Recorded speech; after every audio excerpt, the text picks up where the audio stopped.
मुझे कोई पर्सन से लेना देना नहीं है। अगर ये हुआ तो भ्रष्टाचार की होता क्या, पहले जमाने में डाकू होते थे, महिमा मंडन होता था उनका, वो डकैती करते थे, महिमा मंडन होता था समाज में। अखबारों में भी मैं जो पहले के जमाने में 2-2 पेज स्टोरी, कवर स्टोरी मिलती थी उनको कि ऐसा ऐसा उसका तो जीवन ऐसा, वो तो ऐसा कर सकता है, और वो बड़े बन जाते थे। दुर्भाग्य से अब राजनेताओं को ये बेनिफिट मिलने लगा है कि इतना भ्रष्ट लोगों का। मैं तो हैरान हूं कि कोई अखबार वाला किसी भ्रष्ट व्यक्ति का इंटरव्यू लेने जाए। एक चार्ल्स शोभराज मैंने अपना देखा था कि लोग इसका इंटरव्यू करने जाते थे, और आज मैं देख रहा हूं। वरना कोई भाई अब इनके विषय में एक बार क्लियर हो जाए तब तक रहने दो। ये पतन है समाज जीवन का, मेरी चिंता वो है। मोदी जी, कोई भी लीडर हैं जो प्रधानमंत्री 2 बार रह लें, थोड़ी बहुत एंटी इनकम्बेंसी आ जाती है। इस देश में 3 बार सिर्फ नेहरू जी चुनाव जीत पाए, पर आपके खिलाफ ग्राउंड पर जब हम जाएं तो लोग भी कहते हैं, बीजेपी के लोग भी कहते हैं कि एक प्रो इनकम्बेंसी है। तो 272 जब पार हुआ 2014 में, तो लोगों ने कहा मोदी जी की आंधी है देश में। अगर अब 370 पार हो रहा है तो ये क्या है? आपको लगता है आपकी लोकप्रियता भी चरम पर है, और ये प्यार क्यों है लोगों का? मैं कोई लोकप्रियता के लिए काम नहीं करता हूं, और नहीं मेरे पास मेरी लोकप्रियता नापने का कोई मानदंड है, मेरे पास नहीं है। लेकिन मैं काम क्या करता हूं उसका एनालिसिस होना चाहिए। मेरे काम में और औरों के काम में फर्क क्या है? आमतौर पर जो सरकारें चलती थी वो विज्ञान भवन में फंक्शन करो, फीता काटो, दिया जलाओ, अखबार में एडवर्टाइजमेंट दो, मीडिया को लीक करो, स्टोरी बनवाओ, और उनको लगता है देश चलता है। और ज्यादातर सरकारें उसी मिजाज में रही। कांग्रेस का पतन बहुत कम समय में हुआ था जी। देश आजाद होने के बाद चौथा चुनाव आते आते कांग्रेस ध्वस्त हो चुकी थी। संयुक्त विधायक दल बना, लेकिन कांग्रेस ने इस देश में किसी पार्टी को खड़े ही नहीं होने दिया। उन्होंने खुद ने देश के लिए करने के बजाय विरोधी दलों को खत्म करने में ही अपनी शक्ति लगाई, इसलिए ऑल्टरनेट खड़ा नहीं हुआ। अदरवाइज 67 के चुनाव में ही देश उनको रिजेक्ट कर चुका था। हिंदुस्तान में आप देखिए, सरकारों के अलग अलग मॉडल अब देश के सामने आ चुके हैं, और मैं तो मानता हूं ये केस स्टडी का विषय है। कोई यूनिवर्सिटी करे, कोई मीडिया करे, कोई मीडिया पर्सन किताब लिख सकता है। देश ने एक कांग्रेस का मॉडल देखा है, देश ने लेफ्ट का मॉडल देखा है, देश ने पारिवारिक पार्टियों का भी मॉडल देखा है, जो of the family, by the family, for the family political पार्टियां चलती है, उनका मॉडल भी देखा है। देश ने मिलीजुली सरकारों का मॉडल भी देखा है, और बीजेपी सरकार का भी मॉडल देखा है। उसका एनालिसिस करना चाहिए, किसका क्या परफॉर्मेंस रहा, किसकी क्या प्रायोरिटी रही, किसने किसके लिए काम किया। एक 100-200 पैरामीटर तो आप देखेंगे, द बेस्ट परफॉर्मेंस वाला मॉडल बीजेपी का मिलेगा आपको। और जब परफॉर्म करते हैं तो सामान्य मानव का विश्वास बढ़ता है। फिर एंटी इनकम्बेंसी किस बात की होती है कि ये कैसी सरकार, मेरा ये नहीं हुआ। हर एक का होता नहीं है, प्रो इनकम्बेंसी में कोई हर एक का हो गया ऐसा नहीं होता है। लेकिन आज पब्लिक मीटिंग में जाके मैं कहता हूं भाई आप लोग चुनाव में जो करते हो करते रहना, लेकिन मेरा एक काम करना।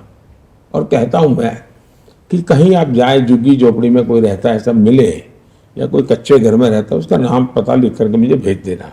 क्योंकि हम जो मकान बना रहे हैं 4 करोड़ दिए हैं, लेकिन अभी भी कुछ लोग छूट गए हैं, और मैं नहीं चाहता हूं कोई छूट जाए।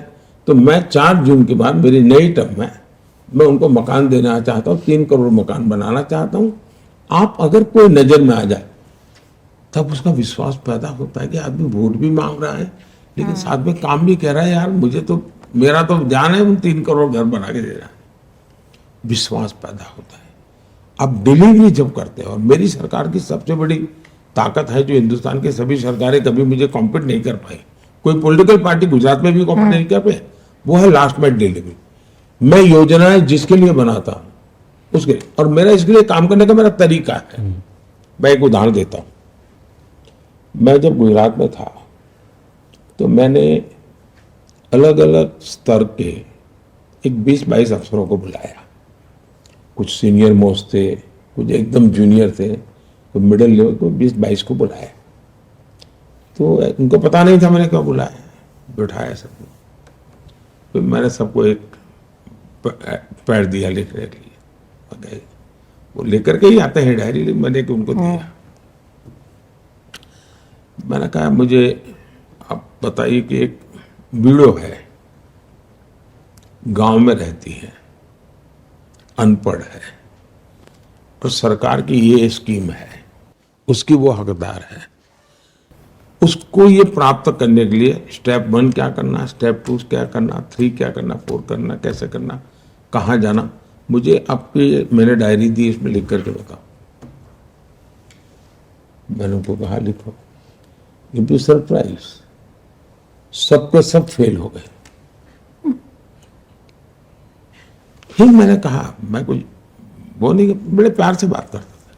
मैंने कहा मुझे बताइए भाई, आप IAS अफसर हैं, किसी की 20 साल की नौकरी हो गई, किसी की 2 साल की हो गई, आपको पता नहीं है कि एक वीडियो को बेनिफिट लेने के किस किस जगह से गुजरना पड़ता है, फॉर्म कहाँ से लेना होता है, अप्लाई का। मैंने कहा बताइए, हमने ऐसी व्यवस्था बनाई, उस वीडियो को क्या फायदा होगा। तो उनको लगता है हाँ यार कुछ तो कमी है, और फिर वो करेक्ट करते थे। तो मेरे दिल में ये रहता है कि मैं योजना बना दूं, वाहवाही करूं, एक एडिटोरियल छप जाए, ठीक है, मेरा गुजारा हो जाएगा। लेकिन आम आदमी, मेरी पूरी कार्यशैली ये लास्ट माइल डिलीवरी की है, परफॉर्मेंस की है, और उसका परिणाम होता है। दूसरे जैसे स्वच्छता अभियान, स्वच्छता अभियान में तो सरकार ने क्या करना था, लेकिन मैं झाड़ू लेकर के घूमता था। छोटा सा बच्चा भी अपने दादा को कहता है कि दादा मोदी जी ने ना कहा है। इस चीज को छोटी मत मानिए जी, आज के युग की बहुत बड़ी घटना है। इसी के लिए आप लोगों का शब्द है प्रो इनकम्बेंसी, और इसके लिए तपस्या करनी पड़ती है, खपना पड़ता है, और निस्वार्थ भाव से कोई कुछ भी कहे सो हमने अच्छा करना है तो करते रहना चाहिए। वो देश देखता है जी, जनता जनार्दन ईश्वर का रूप है, उसको सब समझ होती है। तो मुझे आज तक मेरे जीवन में यही बेनिफिट मिला है। सर इसमें थोड़ा सा मेरा रीजनल एस्पिरेशन जाग रहा है। मैं बिहारी हूँ, और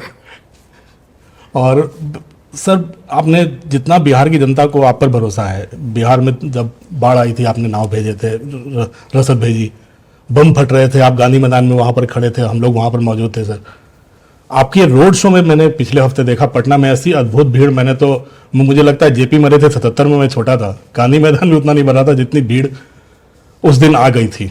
तो एक भरोसा है जनता को वहां पर, लेकिन बिहार लगातार पिछड़ा जा रहा है। हम जैसे बिहारियों की सबसे बड़ी चिंता है कि वापस जाने की सोच भी नहीं पाते, अपने घर जाने का, गांव जाने का। क्या है आपके पिटारे में, क्या आश्वासन है बिहार की जनता के लिए, मोदी भरोसा क्या है वहां के? मैं बताता हूँ जी। देखिए, अब बिहार छोड़ दीजिए, मेरा 2013 का भाषण है, 2013 का। तब मैं प्रधानमंत्री कैंडिडेट भी नहीं था, मैं मेरी पार्टी के इलेक्शन कैंपेन का चीफ था, और दिल्ली में ही मेरा